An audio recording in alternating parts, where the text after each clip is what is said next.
प्रिय भक्तों, आज मैं आपके साथ एक दिव्य वीडियो साझा कर रहा हूं। यदि आपको ये प्राप्त हुआ है तो आप बहुत भाग्यशाली हैं। यह एक महत्वपूर्ण वीडियो या माध्यम है। ये भगवान लक्ष्मी नारायण का दिव्य मंत्र है। हम आपको बता दें कि यह मंत्र बहुत शक्तिशाली है। यह एक छोटा सा मंत्र है, लेकिन यह एक महान चमत्कार है। यह इतना शक्तिशाली है कि आप इस मंत्र का 51 या 100 बार, 8 या 12 बार जप करें। हाँ, मैं आपकी बात सुन रहा हूँ, लेकिन मुझे आपके पिछले जन्म के बारे में पता नहीं है। सारे पाप नष्ट हो जाएंगे। हाँ, प्रिय भक्तों, यदि आपका कोई भी कार्य सफल नहीं हो रहा, आप पहले से ही अशुभ महसूस कर रहे हैं, यहाँ तक कि आप में से कुछ लोग भी व्यापार में हानि झेल रहे हैं, कोई अनुबंध नहीं मिल रहा, दिन प्रतिदिन परेशानी बढ़ रही है, कर्ज बढ़ता जा रहा है, तो कर्ज कैसे खत्म होगा? अगर तुम मेरा नाम नहीं लोगे तो सब तुम्हारा अनुसरण करेंगे। भक्तों, यह आपके पापों का परिणाम है, लेकिन यह अवसर है। इस शक्तिशाली मंत्र को सुनकर व्यक्ति को उसी के अनुसार फल प्राप्त होता है।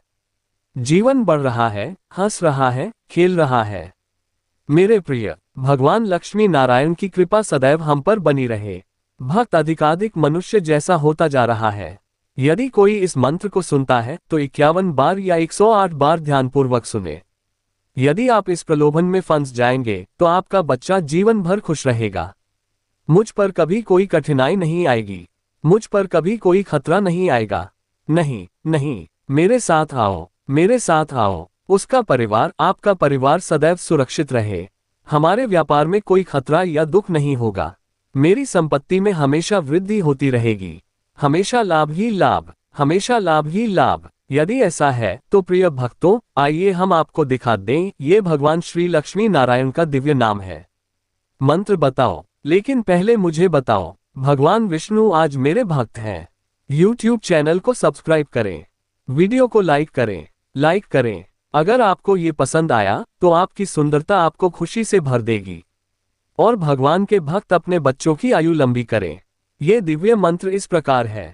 ॐ श्री विष्णवे च विद्महे वासुदेवाय धीमहि तन्नो विष्णु प्रचोदयात्।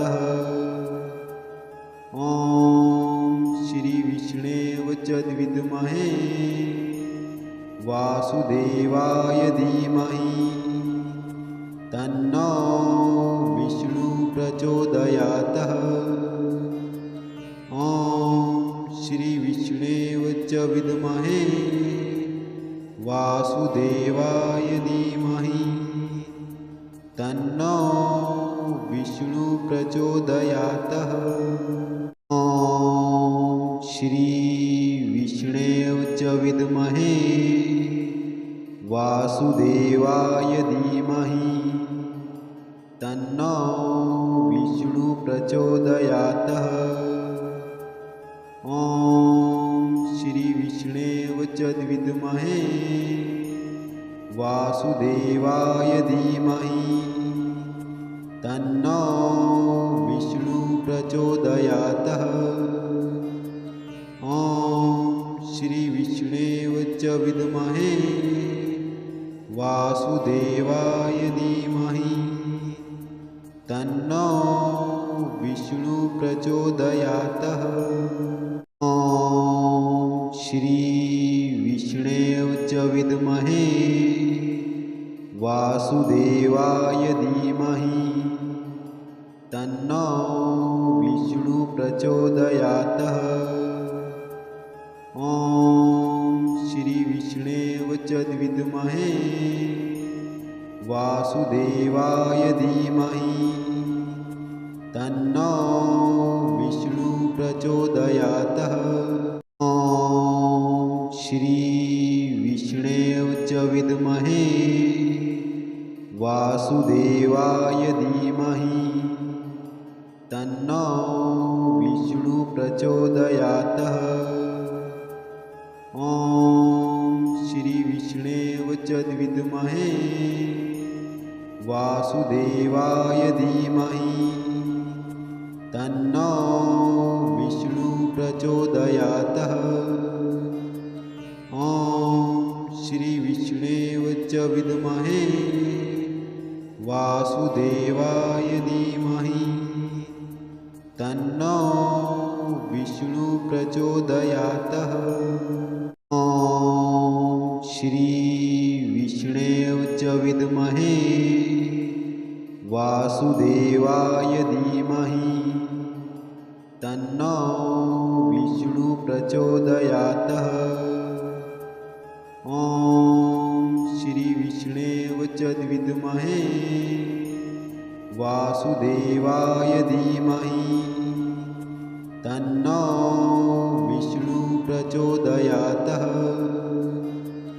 ॐ श्री विष्णवे च विद्महे वासुदेवाय धीमहि तन्नो विष्णु प्रचोदयात्। ॐ श्री विष्णवे च विद्महे वासुदेवाय धीमहि तन्नो विष्णु प्रचोदयात्। ॐ श्री विष्णवे च विद्महे वासुदेवाय धीमहि तन्नो विष्णु प्रचोदयात्।